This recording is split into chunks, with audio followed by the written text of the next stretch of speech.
Alexander and the Terrible, Horrible, No Good, Very Bad Day by Mrs. Lewis. This is told in the first person from the brother's perspective.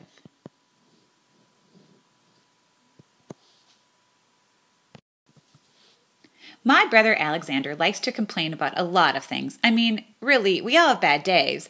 But how come he thinks that his day is so bad? I think he exaggerates just because he likes attention. This is why he started this whole terrible, no good, very bad day thing. All he wants is attention. Ugh, what an annoying little brother. Sometimes I wish he would just go away to Australia for a very long time. On that supposedly terrible, horrible, no good, very bad day, Alexander came home from school and felt it necessary to tell us all about his day. First, he told us about how he went to sleep with gum in his mouth and how it then got all over his hair. Then he tripped on his skateboard. And then he dropped his sweater in the sink. Dumb. Alexander was making this day a very bad day for himself. After that disaster of the morning, which he created, he saw his friends at school, and they compared toys that they had gotten in their cereal boxes. Alexander didn't get one, so he whined about that too.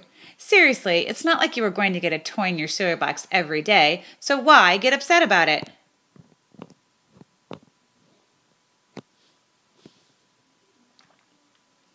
The toy issue, he started moving on to talk about how awful the carpool was. He just kept on in this whiny voice. I was being scrunched. I was being smashed. I was going to be car sick. I kept shouting that I needed to move, but no one answered. I knew that this was going to be a very terrible, horrible, no good, very bad day. But I rolled my eyes at him as he spoke.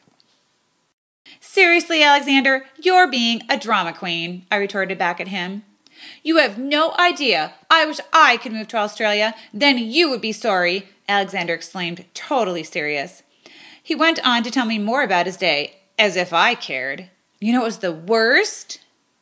It was the worst that Paul told me I wasn't his best friend anymore. He said I was his third best friend. I told him that I hope he sits on a tack. Alexander continued on and on. I was barely listening to him. I mean, really, would any of the things really make for such a terrible, horrible, no good, very bad day? He should have my life. Then he would know what a really horrible day is like.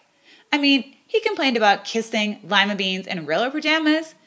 What does he really have to be upset about? Like I said before, I think he just wants attention, and I really do hope that he moves all the way to Australia.